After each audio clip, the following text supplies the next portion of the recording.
what's up, what's up, what's up? It's your boy Trey in the house.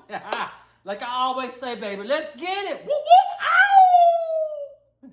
No, so y'all, I just felt the need to do an updated video of the video that I uploaded to my YouTube channel September of 2022. It had like 80-something thousand views. It had a whole lot of comments because my story actually hit home for a lot of people. They could relate to it. So I had a lot of support, people trying to lift me up, you know, people telling me their stories, you know, so it was a great thing that I did it. I was happy that I made that video because I felt like I needed to release some things, but little did I know that it would help other people as well. So things have actually changed a whole lot in a great way. So I said, you know what? It's time for me to make an updated video so that y'all can know what's going on. You feel me? So yeah. So I hope y'all having a great, what's today? Wednesday? Trey Day, baby. Woo, woo, ow! I hope y'all having a great day, but I really want to share this story with y'all because to me, it's very uplifting. It gives people hope. And it just, you know, I feel like it just encourages people to keep the faith because you never know what may happen with your families. But yeah, I say, let's get into it. Let's get into it, baby. So I got me a glass of wine, so don't judge me because I'm gonna be sipping along the way. So, excuse me. And don't judge me. Yes, I like my red wine chilled. Yes, I do. It tastes so much better that way. But anyway, where do I start? So again, I uploaded that video 2022. I talked about, you know, growing up in a black family in Pensacola, Florida. That's, you know, I went to church, you know, I grew up as a Baptist. And, you know, back in the day, just being gay was just not something that was accepted. You know, I talked about, you know, things my grandfather would say about, you know, my mom buying me my buddy doll. You know, if you don't know what it is, look it up. But my buddy doll, it's like, you're supposed to carry it around with you. It's supposed to be like your little buddy or whatever. You know, me playing with Barbie dolls and, you know, that being, you know, looked at as being something gay to do, like a little sissy or whatever, made you look soft, you know. I talked about the experience with my mom, me taking my partner home with me, and her not, you know, calling and saying, hey, you got that boy at my house, and, you know, her hanging up the phone saying, I'm not coming home, stuff like that. Things have really turned around. When I say I'm so proud of not only myself, but my family. My family's from the South, you know, so y'all already know how that goes, you know, so they believe what they believe, and they still have their beliefs, you know, but what I'm going to share with you is that I'm proud of them because they were open enough to listen, and you know, it helped turn things around. Now so let me get into it. So anyway, I went home, not this last trip. I went before, I don't know when that was, but I went home, and I went home with I call her my baby mama number 2, you know, my best friend or whatever. And I think she went with me. I'm not sure. I don't remember. I really don't remember. I know I had Halo with me. Maybe it was just a trip with me and Halo. I think that's what it was. I don't think she went with me on that trip. But anyway, or maybe she did because we went to the beach and she was there. Anyway, what happened, I went home and I noticed that my family was very welcoming. They're always welcoming, but I don't know, this time it was just different. This time it felt different. I saw my Uncle Clarence, which is one of my favorite uncles. He was like a father figure for me growing up. I think I mentioned in my last video, my granddad and how he was there, you know, when at times my dad wasn't. And, you know, thankful to my stepdad, he was there as well. But anyway, I think we were going out to a bar. And I asked my uncle to, you know, come along with us or whatever. Come show up, just have a couple of drinks with us. And he decided to come. We went out or whatever. We were already at the bar. And then he hit me up and was like, hey, I'm coming. He was outside the bar. Fast forward, he came in, slept with us and stuff. He was like, he said that he wasn't going to drink. So I was like, shots. You know, in Pensacola, Florida, the shots were like, the drinks and the shots were so cheap. I think they were like $5, and this was for Top Shelf. I was like, oh, shots for everybody, drinks for everybody. Because in Atlanta, that's $20 a pop, plus gratuity. So he came in, so I got him a shot. I think we had a couple of drinks. And then he was like, boy, you about to get me to talking. And at this time, you know, I'm a little inebriated myself. And I was like, what you got to say, Unc? You feel me? And I remember him saying, he just wanted to know why I don't come home, you know, as much. And I was like, oh, we about to talk. We're in the middle of the bar, y'all. Literally, we're in the middle of the bar. And it's a packed bar, like shoulder to shoulder almost. We were sitting at this table, so we were kind of away from it, but they were walking around pouring shots in people's mouths like it's like a bar. And I said, well, I was like, well, I don't feel comfortable. I was 100. I was like, I don't feel comfortable coming home. He was like, why? I was like, because, you know, my sexuality or whatever. I told my mom, you know, and she had told the whole family, so I didn't feel welcome. But he was like, you've never come to me, man to man, and told me that you were gay. And I was like, no, I didn't, because my mom told you. He's like, but you didn't. And I was like, you're right. I can't deny that. And he was like, okay, I'm standing right here. So I was like, okay. So I'm gay. He was like, say it again. I was like, I'm gay, Unc. He was like, right, now stand in it. You know, be proud of it. He was like, I'm here. He's like, I'm your uncle. I accept you and I love you for who you are.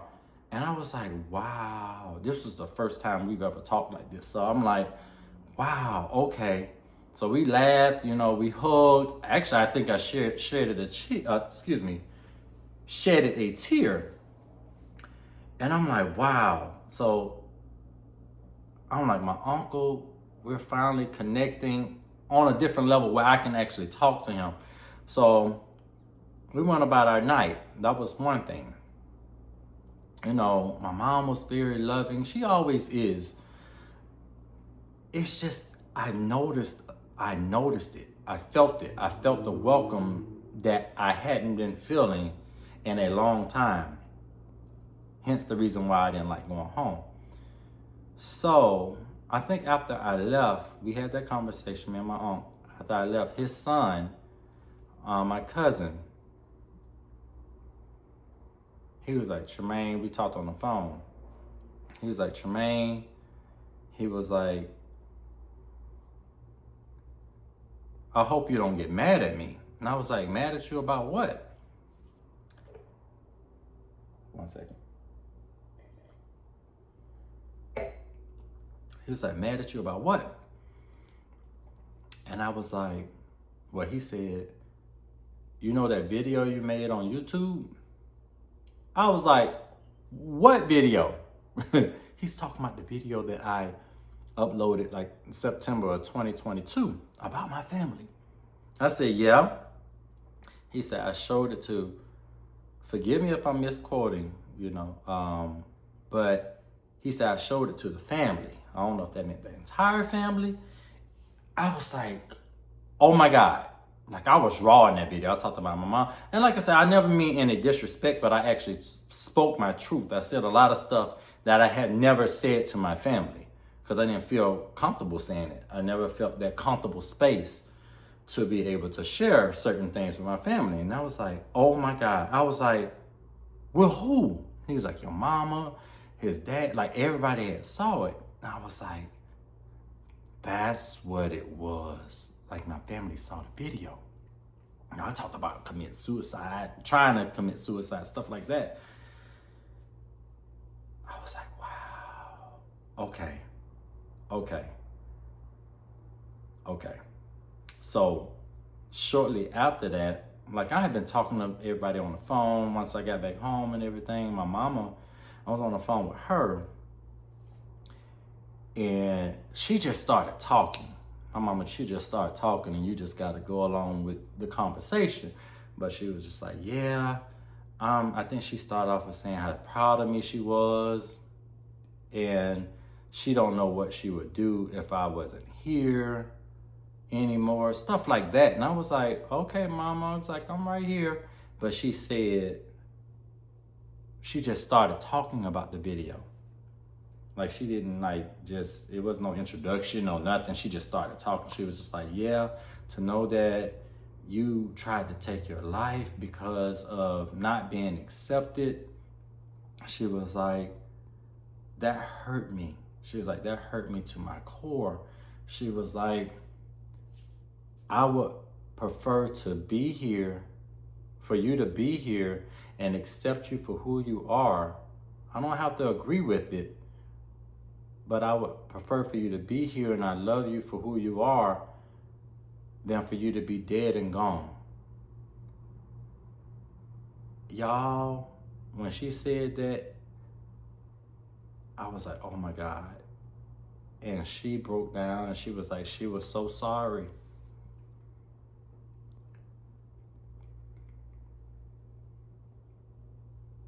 My mom told me that she was so sorry for the things that she said, for the things that she's done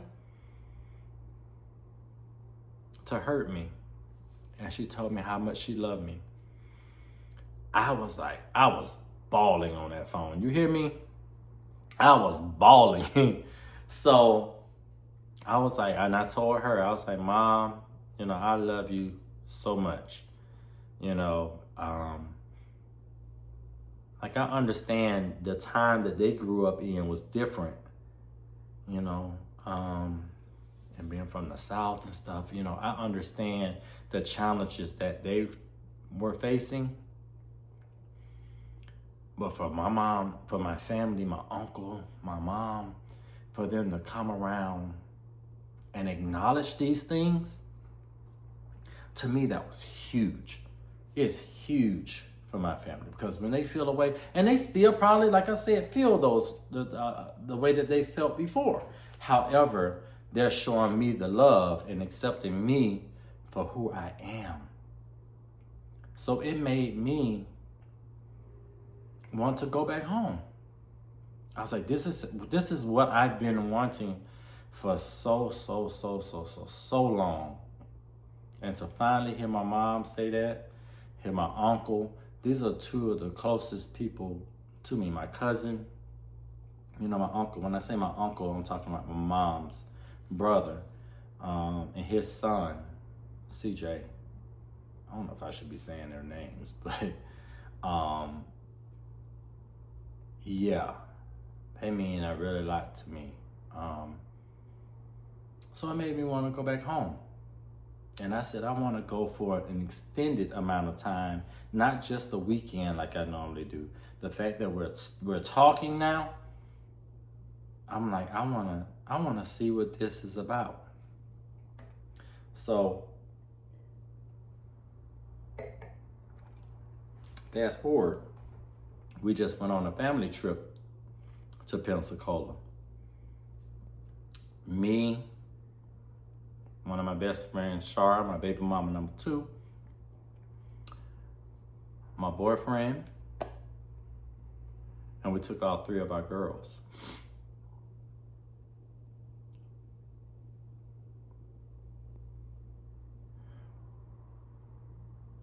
Y'all, when I say this trip was everything. It was more than what I could ask for. It was like, to me, a dream come true. We were able to go home. Before we went, I talked to my mom, because y'all know we were going to be down there for almost a week. So my mama number 2, she procrastinated on, booking the Airbnb and stuff like that, because certain things I was paying for, she was going to take care of some things.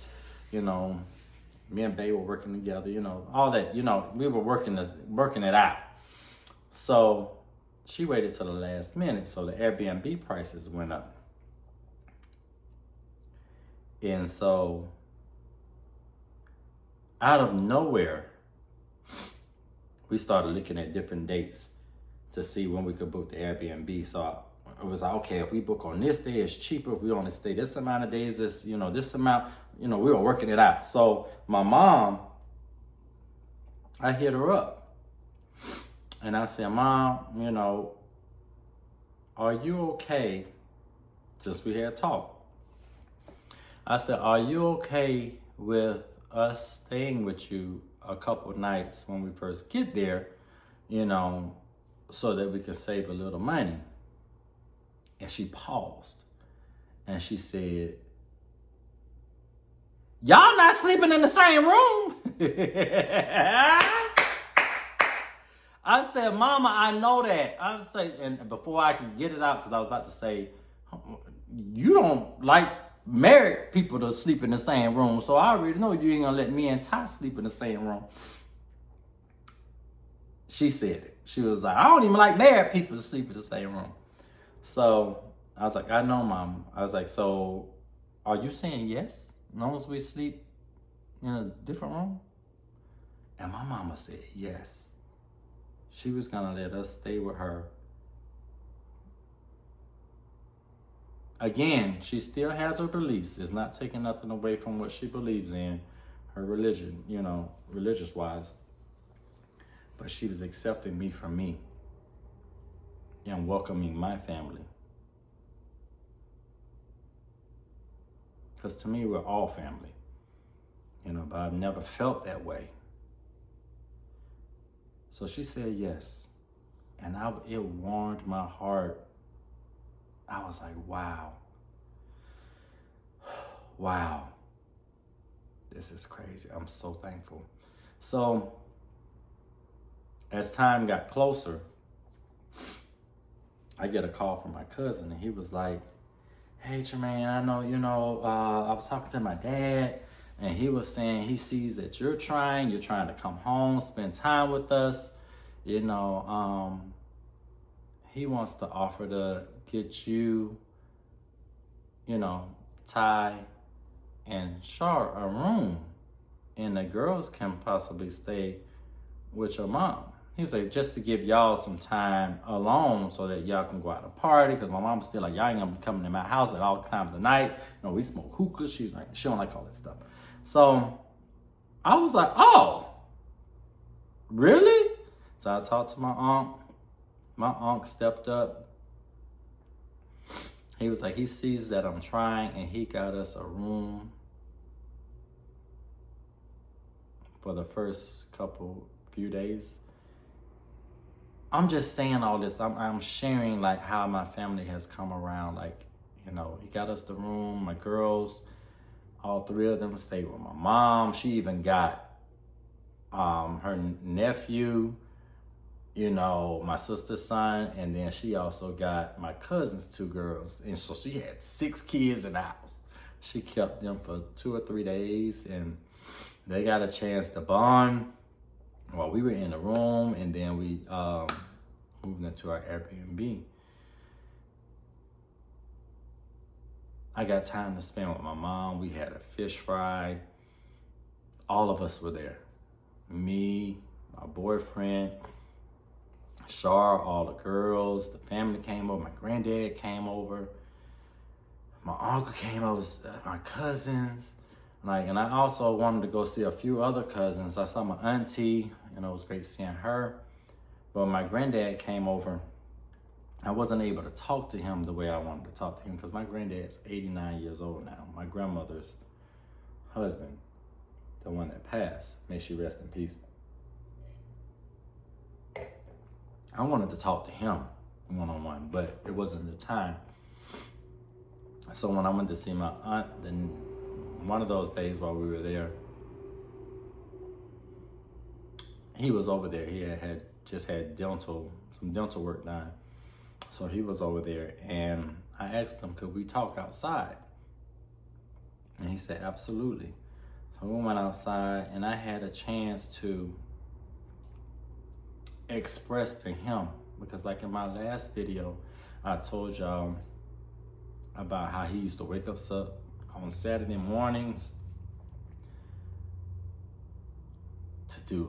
he had his own construction company, so it was no telling what we were gonna be doing, whether it was pulling up grass, if it was planting grass, if it was tearing down buildings, if it was picking up stuff and loading it off, if it could have been anything, and I hated it. But my granddaddy showed up at our house every Saturday, me and my brother, and had us out there working like he was the provider. He always made sure we were good.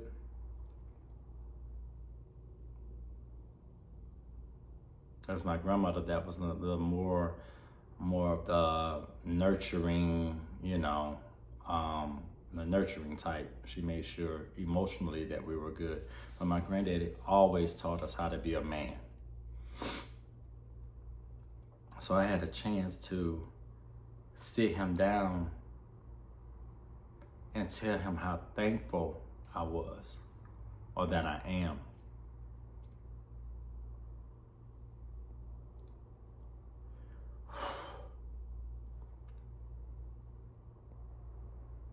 And my granddaddy started crying and said that that made his entire day, that made him feel so good. He said to know that the way he raised all of us made a difference. I told him that I still carry those traits in me.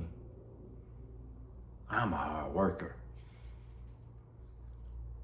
And this stems from that, like being on time, being a man of your word. If you're saying you're gonna do something, do it.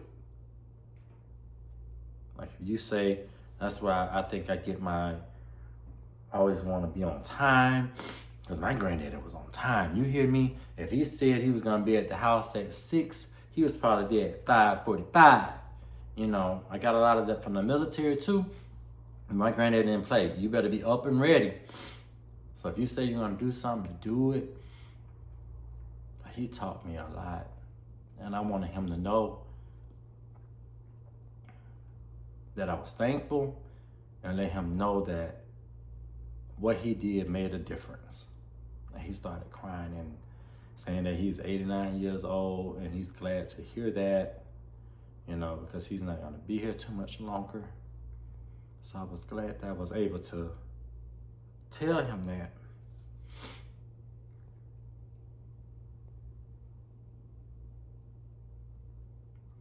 I was able to kind of share the same thing with my grandmother, but she wasn't vocal. She was on her,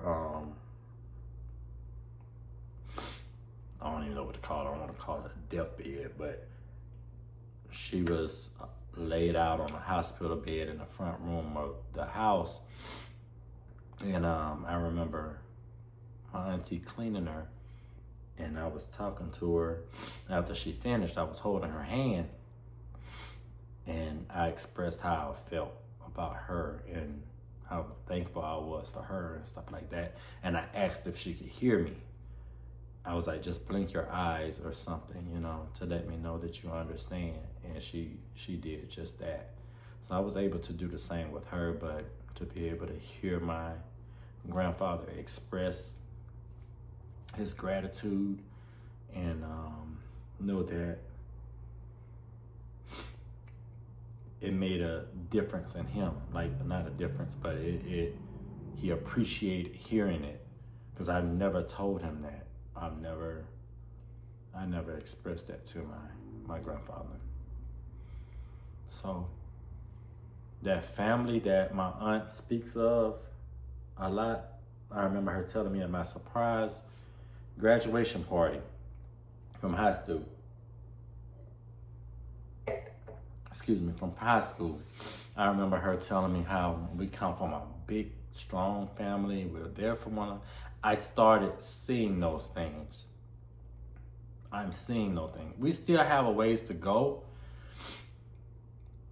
You know, there's some conversations that still need to be had, but I feel like this was a starting point. My cousin, the cousin I've been talking about, CJ, he expressed to me, we had our moment, and he was saying how proud our grandmother would be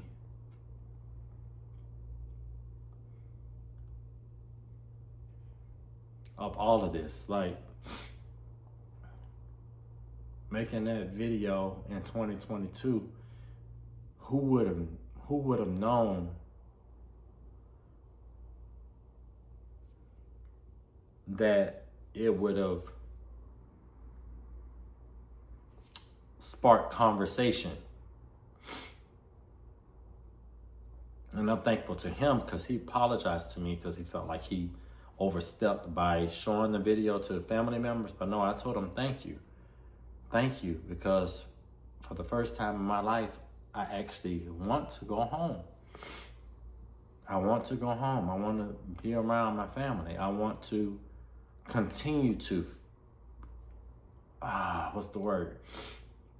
fix relationships. I want to have those conversations. And I feel like that video sparked those conversations because my grandmother, he said that she told him that we will be fine once she's gone.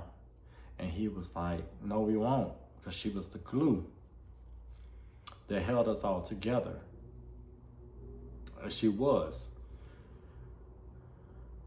But I feel like, I don't know, I feel a change coming. I feel a change coming.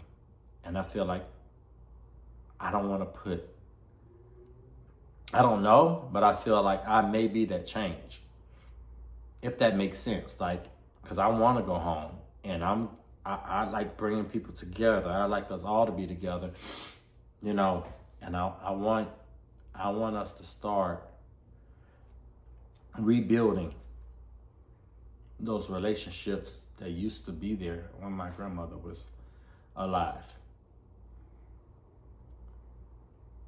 Even with my dad, I was able to see him. I don't have any pictures. I was so upset that I didn't get any pictures. But I was able to see my sister on his side, my stepmom, my sisters. I think that's her husband now. They're expecting. And I was able to introduce my family to them. And we all sit and talk. Even me and my dad, we're able to talk about things that have happened in the past. Not even about my sexuality. It's about me growing up and he wasn't around. And how my perception of things may have been a little off, you know? There's things that I saw my mom go through and I perceived it a certain way, but, you know, talking to my dad, I'm like, okay, I can see both sides, you know? So we're even working on our relationship. And I told him that I want to continue to have these conversations so that because we're in a good place. I want to continue to just get better. The relationships can be better. And I want my entire family to be that way. Because life is too short. Life is too short. So, I'm so thankful. Like the village that I have, from Shar to Ty, you know, we have our daughters, my mom, my dad, granddad, you know, my other dad, Stan, my sisters, cousins. Like, it's not over. Like, there's other conversations I need to have with other family members about things that have happened in the past. If they're open to it, we can do this. We can fix this. So, thank you, CJ. Thank you, man. CJ is like my little brother, y'all. Like, y'all don't understand, like, growing up, our cousins weren't cousins. We grew up like sisters and brothers. We did everything together. We fought, we laughed, we cried. We still do those things. I told Ty, I said, around my family, and one event, one sitting, one fish fry, one crab boil, whatever you want to call it, one barbecue, you may see a fight, crying, laughing, you know, whatever. And then it would be like, hey, so what we doing tomorrow? I'm like, he literally experienced all of that. I'm like, that's just us. And says that's how we are. Like, he saw where I get my loudness from. And it's funny to hear my mom be like, why are you so loud? Like, mama, do you not hear yourself? We get it from you. We all sound alike. It's the weirdest thing to me. But anyway, yeah. I just want to say, y'all, if y'all are experiencing any of these things with your family, give them grace. I say give them grace because, especially being from the South, because I feel like people do the best they can based off of how they were raised. And hopefully something will happen that will open their eyes before it's too late. And conversations can, you know, begin to be had. And healing can start. Because that's where I'm at. I feel healing has set in. That little time that I had with my grandfather, that little conversation that we had, I feel like it brought me so much closer to him. With my uncle, when we talked, I felt the same exact thing. It's like my mom, my dad Stan, you know, he's always been accepting, you know, but I feel like the conversations, once that wall is broken down, it's like, it feels amazing. And I'm so thankful. I'm so thankful. So, hey, y'all, feel free to share any thoughts, any concerns, you know, share your stories. I'm here for it. Let's continue to lift one another up, spread nothing but love, especially with this time that we're going through right now. You know, so I love you all. And like I always say, let's get it, baby.